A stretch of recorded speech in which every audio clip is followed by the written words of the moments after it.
It's time for Limbo Classroom. Welcome back to Cocky Gachas, and in this video I'll bring to you a new series, Limbo Classroom. And the reason why I'm doing this is because I'm noticing more and more players are finally getting into Limbo and they are finding Limbo quite difficult. Hence, I will be starting a series whereby I'll be touching on every 2 cycles, the new enemies, how you should tackle them, the optimal strategies that I have found personally myself. If at the end you guys found this helpful, definitely let me know in the comment section so that I will focus more on content like this. Now, before we go in any further into the specific stages, I just like to touch on the general cycle content, right? And this content itself, the enemies are beast type as well as mineral type, which means that star reflectors and also the mineral reflectors are being favored. And you can look at the environment clause for this cycle as well. You can see that this favors the follow-up units as well as also mental damage for stage 5 particularly, but I think more importantly, they want to push 37, they want to push follow-up. So using those units are generally going to be good. You're going to want to use units like Calabuana, you want to use Pickles, you want to use 37, Lilia.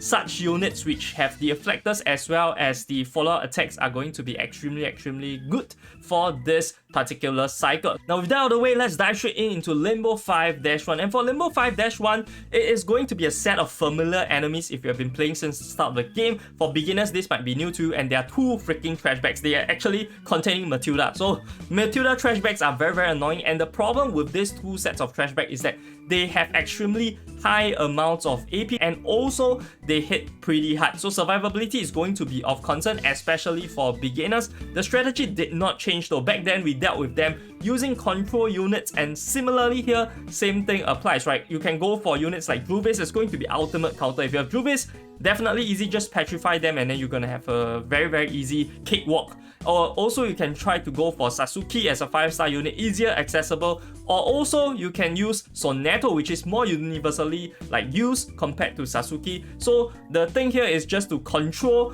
to make sure that the trashback ladies cannot attack you, and then focus down on one of those. And for controlling, of course, you'll try to focus the one with more AP. The AP distributions are random, hence there are turns whereby one of the trashback ladies will have 3 AP and then one will only attack once. This is all the basics, but you're just going to disarm using Soneto, the one with the 3 AP, or you're going to use Petrify, the other sources of control, on the unit with more AP, and then focus down them and kill them off. So once you kill one off, you should have a very easy time to kill off the second one. I don't think DPS is going to be a problem here, although the fact is that they cannot be dealt with more than 30% of their HP in a single burst. However, if beginners are struggling with this, I don't think your main problem will be with dealing massive damage, right? More of it is going to be on surviving and trying to hold off and kill off one of the trashback ladies. So once you kill off one, it's going to be very easy. Of course, the prime units that you want to use over here, right, for DPS is going to be mineral type. So if you have Calabuana, if you have Pickles, that is going to be good. But general single target DPS as well as even Beacon is still relatively good against them.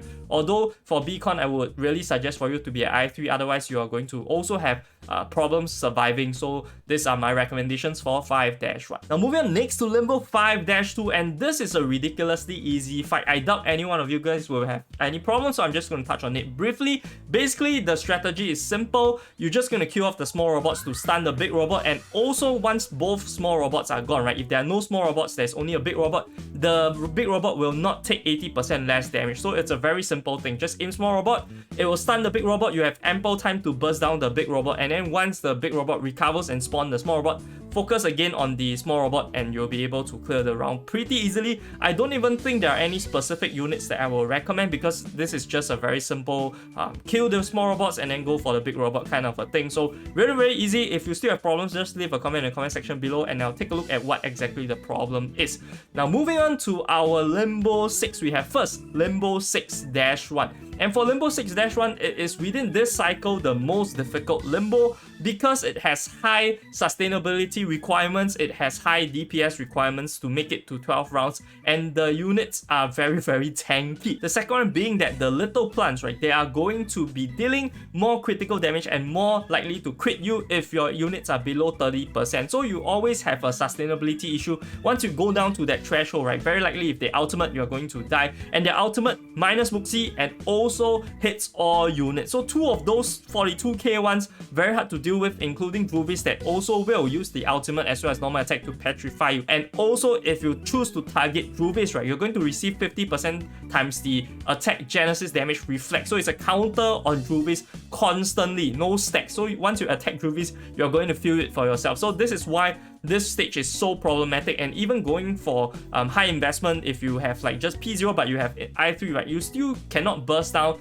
Druvis just by brute forcing unless you are extremely lucky. If you try to brute force that way, the little pets, the little plants are going to have ultimate and you're going to suffer. But of course, right, with everything there is a strategy. So the strategy over here is going to be kill off one of the plant units first. The reason is very simple, because if you aim for the plants first, you will not receive much of the reflect from the Druvis unit. Hence, you are able to reliably deal out your DPS while having little to no sustainability issues at the start, since the plants are not going to have their ultimates first. And then you can either Muxi control on one of the plants, or you can try to your best to do single target DPS to burst them down. Once you burst down one of those, right, the general AP will decrease for the enemy team, and also you are going to have an easier time now focusing on Druvis, since you are not going to be facing 2 ultimates at once from the little plants, right? So after killing one of the plants, I will go for Druvis and then try to use some of the AoE ultimates, AoE damage to slowly wither down the other little plant, right? I do not suggest going for 2 plants then going for Druvis, because you're not going to have enough rounds to clear,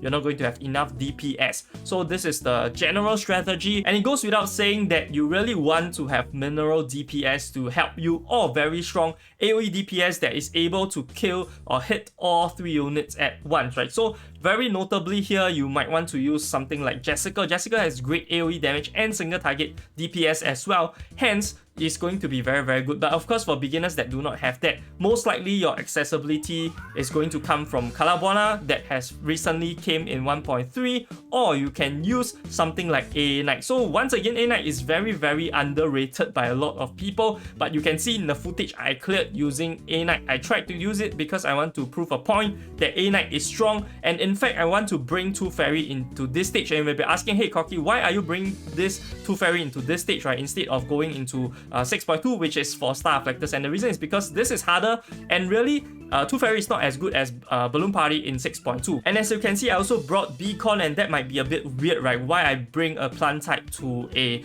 beast type. But honestly, Beacon is extremely strong here with the sleeves dealing 2 target enemy damage, as well as the ultimate having seal, right, to prevent the ultimate, and also notably with the debuff. So Beacon is even strong in this negative Reflector scenario. But the problem is, because my Beacon is I3, hence she's able to survive. If you only have an I2, maybe you have a harder time trying to survive with her. But overall, this is the most difficult one in my opinion for this cycle. However, there are also alternatives if you do not have mineral type, like I've shown you guys. And lastly, for Limbo 6-2, we are going to encounter Jessica. And Jessica over here, the challenge with this stage lies in the fact that Jessica is 142k HP, going to spawn 1 minion at the end of the turn. Max limit is 2 minions, and also very notably, right, the minions only take 1 damage from normal incantations. Ultimates, they are going to take 2 damage, and total the minions will have 4 health. So it is very challenging if you do not employ the right strat. That being, whenever you kill off the little minion, right, you are going to minus 7% of Jessica's current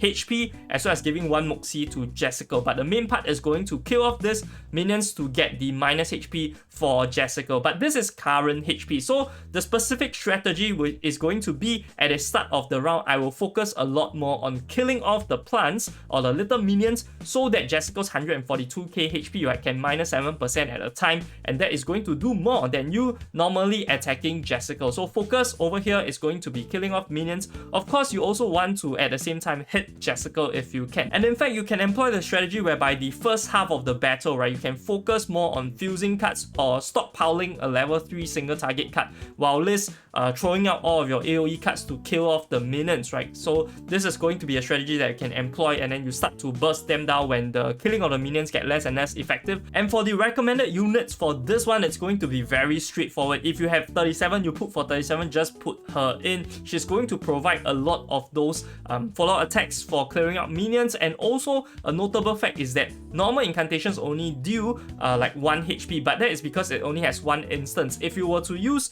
the 37, she has an instance of Genesis damage and an instance of the mental damage. Hence, it's going to deal 2 HP to the minion. So this is going to be more effective. And also, right, once you have the 37 factor in, you can put in someone like a single target DPS such as Melania, or you can put in other notable single target DPS units so that you are able to clear off Jessica at the end. But the strategy that I employed for separate times, right? First one, I tried using 37, it was incredibly easy. The second one, I tried once again using AA Knight. And the reason why AA Knight is so good for this stage is because AA Knight is able to use the skill 1 to gain Muxi off of the little minions. And you can even stack on using Hopscotch. I didn't use Hopscotch for this one because my one is not level up, but you can use Hopscotch. It's going to be max stacks very easily. And then once you ultimate, right, you will also have a chance of killing off the little minions with your ultimate, gaining free rousing morale to make the DPS run even easier. So AA Knight is really premier here as well.